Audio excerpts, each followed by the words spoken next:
जैसे रवीश कुमार जी के बारे में बतला दें। रवीश कुमार जी काफ़ी एंटी नेशनल और मौजूदा सरकार के खिलाफ और जगह भी है। ये जहाँ के बिहार रहने वाले हैं वहीं पे एक पत्रकार के साथ हुआ, उसकी इनको नहीं दिखलाई दे रहा कुछ। इनकी एक ये है कि राम मंदिर के खिलाफ बोलना। और इस समय चूंकि ये देख रहे हैं भाई मोदी वहाँ जाएंगे तो मोदी संबोधन करेंगे, अभी कोई प्रोग्राम भी डिसाइड नहीं हो, वैसे भी एक प्राइम मिनिस्टर जा रहा है। इसके पहले भी जो लोग गए हैं उन्होंने भी जाके संबोधन किया। तो इनको एक्चुअली में स्पेशली जो है इनको इस बात की जलन है कि प्रधानमंत्री वहाँ संबोधन करेंगे। अब बताइए अगर इनकी चले तो ये बोलने भी नहीं देंगे। मतलब एक प्रधानमंत्री जा कर के उसने इतना बड़ा काम किया 500 साल का है, और फिर इनको क्या है कि राहुल जी ने, राजीव जी ने, इंदिरा जी ने हमेशा रोड़े अटकाए, नेहरू जी ने राम मंदिर पे रोड़े अटकाए। नमस्कार, मैं अंजलि मिश्रा। स्वागत है आप सभी का एचडीवी न्यूज़ पर। आपको बता दें कि अयोध्या में राम मंदिर जो है भव्य तरीके से उसकी सजावट की जा रही है। 22 तारीख को वो अहम दिन है जिस दिन इसका उद्घाटन और प्राण प्रतिष्ठा की जाएगी। इसी बीच विपक्ष के साथ साथ कई ऐसे पत्रकार भी हैं जिन्हें इस बात से काफ़ी ज़्यादा तकलीफ होती नजर आ रही है। ऐसे में आपको बता दें कि पत्रकार रवीश कुमार जो है उन्होंने एक पोस्ट डाला जहां पर उन्होंने ये लिखा है कि 22 जनवरी को केवल पूजा और उद्घाटन नहीं होगा, भाषण भी होगा। और यहाँ पर भाषण मतलब प्रधानमंत्री नरेंद्र मोदी के भाषण का जिक्र वो करते नजर आ रहे हैं। और अब इस पूरे मामले पर चर्चा के लिए हमारे साथ मौजूद है वरिष्ठ पत्रकार अजय पत्रकार जी।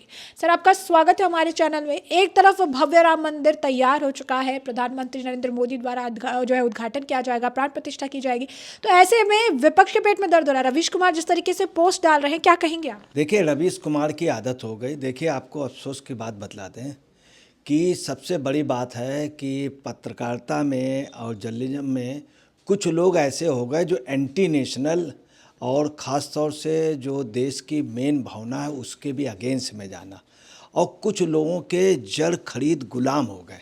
जड़ खरीद गुलाम ये मीडिया में हो गया, जिस पे आपको बताना है। जैसे रवीश कुमार जी के बारे में बतला दें। रवीश कुमार जी काफ़ी एंटी नेशनल और मौजूदा सरकार के खिलाफ और जगह भी है। ये जहाँ के बिहार रहने वाले हैं वहीं पे एक पत्रकार के साथ हुआ, उसकी इनको नहीं दिखलाई दे रहा कुछ।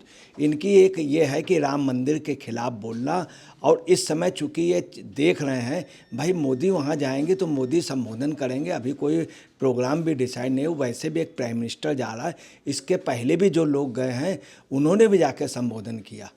तो इनको एक्चुअली में स्पेशली जो है इनको इस बात की जलन है कि प्रधानमंत्री वहाँ संबोधन करेंगे। अब बताइए अगर इनकी चले तो ये बोलने भी नहीं देंगे। मतलब एक प्रधानमंत्री जा कर के उसने इतना बड़ा काम किया 500 साल का है, और फिर इनको क्या है कि राहुल जी ने, राजीव जी ने, इंदिरा जी ने हमेशा रोड़े अटकाए, नेहरू जी ने राम मंदिर पे रोड़े अटकाए।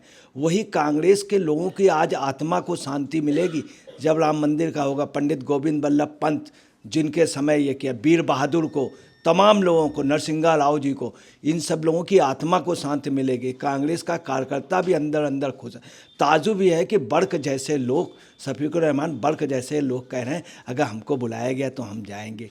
अब डिम्पल यादव भी, आज सब लोग लालायित हैं। इवन कपिल सिब्बल भी अब इस समय अंदर ही अंदर बहुत दुखित है कि हमने क्या किया था कि बाबरी मस्जिद के उस पर चले गए थे। कपिल सिब्बल भी अब कुछ अपनी वो कर रहे हैं ताकि नेगेटिविटी कम हो। जो लोग उनसे नाराज़ हो गए उनके लिए अब केस आने बंद हो गए। तो कपिल सिब्बल जैसे लोग, आप सुने बड़े बड़े लोग, अब आप देखिए सीताराम येचुरी जिसके नाम पे सीता लगा हुआ है, सीताराम, और वो नाम नहीं ले रहा है। वो नाम, वो आप क्या कह रहा है, अगर हमको बुलाया भी गया, प्रकाश कांत कह रहे हैं तो भी हम नहीं जाएंगे। वहीं और लीडर्स सब इसलिए लालायित हैं। अब उद्धव ठाकरे क्या कह रहे हैं, उद्धव ठाकरे कहीं नहीं जाते हैं, ना उनके पापा जाते थे। पापा की बहुत बड़ी वैल्यू थी बाल ठाकरे की, ये कहीं जाते नहीं। अब क्या कह रहे हैं कि चंदे का हिसाब दो। वो बाल ठाकरे जी के नाम से जो चंदा इकट्ठा किया उसके ने संजय राउत का यही है कि उन्होंने ऑक्युपाइड कर लिया है, बिल्कुल कैप्चर्ड कर लिया है भगवान राम को। शरद पवार जी का भी, भाई अभी कार्यक्रम है, अगर आप शरद पवार जी का डायरेक्ट जाएंगे कोई रोक नहीं सकता। शरद पवार की बहुत, अगर डिम्पल यादव का ज़्यादा डायरेक्ट जाने को हो कोई नहीं रोक पाएगा। डिम्पल यादव जी, अखिलेश जी अगर जाएंगे तो वहाँ पे उनके लिए, मगर जाना नहीं चाहते। इससे प्रोपेगेंडा कि हिंदू वोट से भी ना कट पावे, ये हकीकत है। 500 साल बाद अगर किसी ने काम किया है तो उसका अभिनंदन होना चाहिए। इंटरनेशनल लेवल पे मोदी का अभिनंदन हो रहा। 500 साल से मगर रवीश कुमार का मैं आपको बता रहा हूँ, इसके पीछे यही है कि ये ऐसा करके मोदी के अगेंस्ट में बोल करके इनको ये एक दिवा स्वप्न देख रहे हैं कि नीतीश कुमार मंत्रिमंडल का विस्तार करेंगे। नीतीश कुमार कह भी रहे हैं उसमें कांग्रेस के भी एमएलए, ये अपने भाई को वहाँ से मंत्री बनाना चाहिए। ये बात राहुल गांधी से कही, पटना में राहुल गांधी ने नीतीश कुमार से कहा, मगर नीतीश कुमार ने इनकार कर दिया। ये अपने भाई को, तमाम आरोप में इनका भाई बन रहा पांडे, और ये वैसे वहाँ जा कर के छठ पूजा करेंगे, राम मंदिर वगैरह सब मानेंगे। यहाँ पे सिर्फ राजनीतिक रूप में, चूँकि इनका जो प्रोफेशन के बाद ऑक्यूपेशन जो है इनका व्यापार, इनकी जो आमदनी का जरिया है वो कांग्रेस से ही ये पेट बढ़कर हैं।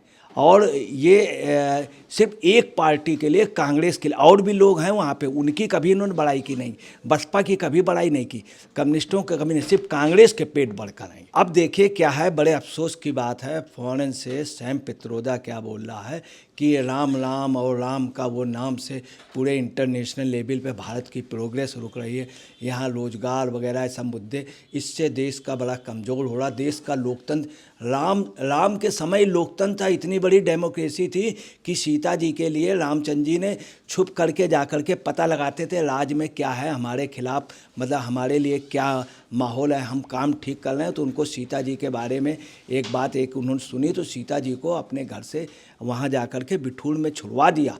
आप देखिए ये राम के समय राम राज जो लोकतंत्र, ये हम नहीं कह रहे हैं, महात्मा गांधी ने देश आज़ाद इसी बात पे कराया कि रामराज जाएगा, ये महात्मा गांधी ने हर जगह कहा।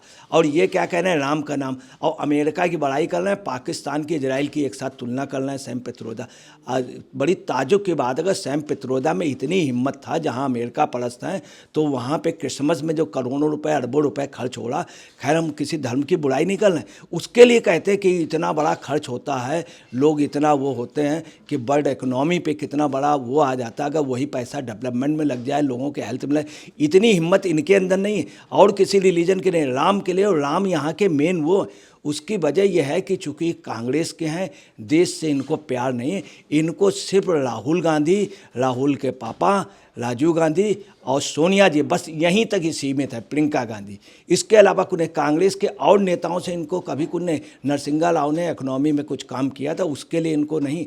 ये एक्चुअली में आपको बताना, एक योजनाबद्ध तरीके से लोग खिसिया रहे हैं, चूँकि लोगों के सामने क्या हो गया कि स्थिति आ गई है बैगर जैसे, कटोरे जैसी आ गई कि इन सब पार्टियों के लिए मेन मुद्दे छिन गए, मेन वो छिन गए, धारा 370 का हो गया। तो ये सब बुलाया जा रहा है, ये इशारे से INDI गठबंधन के लोगों के। उसके अलावा हकीकत यह है कि सोनिया गांधी के लोग खुश करना चाह रहे हैं, इसलिए कर रहे हैं, शायद रेवड़ी मिल जाए, मगर रेवड़ी भी नहीं है। स्थिति यह है कि भंडारे पे गए थे, खाना भी नहीं मिला, बाहर आए जूते भी गायब हो गए। मगर आपको बताना, ये लोग ऐसे हैं कि अगर जूते गायब हो गए तो घर पे कहिए बहुत बढ़िया चप्पल का गायब हो जाएंगे तो बहुत बढ़िया जूते पहन के जाएंगे, ये उनमें है। तो एक तरफ सर जो सवाल है वो ये है कि अयोध्या मंदिर के लिए बहुत ऐसे लोग हैं, जो आम जनता है वो बहुत ज़्यादा खुश है, और कहीं ना कहीं एक तरह से इसे बीजेपी के मेरिट में ही गिना जा रहा है, क्योंकि बीजेपी द्वारा जो वादे किए गए थे उनके मैनिफेस्टो में ये था कि वो राम मंदिर बनाएंगे, और आखिरकार जो है ये काम वो पूरा कर रही है। तो इन्हें इस बात की तकलीफ है कि राम के नाम पर भी राजनीति हो रही है, बीजेपी वाले राजनीति कर रहे हैं। तो सवाल ये है कि अगर काम बीजेपी करवा रही है तो नाम किसका लिया जाए, विपक्ष आखिर क्या चाहती है? देखिए बड़े अफसोस की बात है, राम मंदिर वाला प्रकरण, राम मंदिर बहुत पहले बन जाता, मगर कांग्रेस ने हमेशा रोड़े अटकाए, हमेशा रोड़े अटकाए। जब राम मंदिर का ताला का वो हुआ, इसके पहले जब वहाँ पर पूजन का स्टार्ट हुआ, वहाँ पे लोग ज़बरदस्ती, वहाँ पे कभी नमाज नहीं अदा की, ज़बरदस्ती उसको बनाए हुए थे। गोविंद बल्लभ पंत यहाँ के चीफ मिनिस्टर थे, उनके सामने जब बात आई तो वहाँ पर अपने आप लोगों का, वहाँ पर रामचंद्र जी प्रकट भी हुए। तो नेहरू जी ने स्पेशली गोविंद बल्लभ पंत से कहा था कि मैं आपको टर्मिनेट करने जा रहा हूँ, तो उन्होंने कहा मुझे टर्मिनेट कर दीजिए, मगर मेरे सामने मजबूरी कि मैं ऐसा कुछ कर नहीं सकता हूँ, नहीं तो उत्तर प्रदेश में हमारा चलना या कांग्रेस का रह पाना मुश्किल है, पूरे देश में बहुत बदनामी होगी। तब गोविंद बल्लभ पंत ने उनको समझाया था, बात ये हिंदू धर्म की नहीं है या राम की नहीं है, ये उन्होंने स्पष्ट कहा था। उन्होंने एग्जाम्पल दिए थे कि जिन्ना जैसे लोग भी राम की कल्पना, राम राज्य को मानते हैं, और तमाम मुस्लिम भी इसमें हैं। राम यहाँ के मेन, वो उस समय मुस्लिम्स के काफ़ी लीडरों ने कहा था कि राम जो है वो भारत के इमाम है, ये उन्होंने कहा था मुस्लिम्स ने। आज भी कई मुस्लिम कहते हैं, तो बोले नहीं मुझे कोई इतराज़ नहीं। तो गोविंद उस समय भी कांग्रेस ने, उसका रिजल्ट रहा कि गोविंद बल्लभ पंत जैसा गृह मंत्री, गोविंद बल्लभ जैसा मुख्यमंत्री, आज उसका नाम नहीं है हिंदुस्तान में, जबकि नेहरू जी को बचाने वाले, बनाने वाले गोविंद बल्लभ। यही पोजीशन वीर बहादुर की हुई कि कांग्रेस ने शुरू से रोड़े अटकाए। वीर बहादुर की रहस्यमय परिस्थितियों में मृत्यु हो गई क्योंकि उनके समय ताला खुला था। तो ये कांग्रेस शुरू से अटका। और रहा सोनिया जी का हिंदू धर्म से, राम से कोई वो नहीं, प्रियंका जी का नहीं है, चूँकि इनका असल में इटली के हैं, इटालियन वो, तो इनकी मजबूरी है, उसी के नए शिकार ये हो गए हैं। तो जैसा कि आपने जो पत्रकार जी को सुना, उन्होंने साफ तौर पर कहा है कि रवीश कुमार जो लगातार दूसरे को स्लैम करते रहते हैं, दूसरे को लेकर चीज़ें कहते रहते हैं, वो भी एक पर्टिकुलर, अगर आप कहेंगे कि एक फॉर्मेट को फॉलो करते हैं। जिन मुद्दों को कांग्रेस उठाती है, जिन मुद्दों को लेकर कल सैम पित्रोदा द्वारा बयान दिया गया है, अब वही मुद्दे जो है रवीश कुमार भी उठाते हैं और अपने हिसाब से उसे तोड़ मड़ोड़ के, अगर आप कहेंगे कि उसे एक पत्रकार के लैंग्वेज में उसे पेश करने का प्रयास करते हैं। और साफ तौर पर अयोध्या को लेकर कहीं ना कहीं विपक्ष के साथ साथ रवीश कुमार जैसे पत्रकारों के भी पेट में ज़्यादा दर्द होता हुआ नजर आ रहा है। तो आपने चर्चा पूरी सुनी, हम इस पर आपकी भी जो राय हो हमें कमेंट सेक्शन में कमेंट करके ज़रूर साझा करिएगा। धन्यवाद।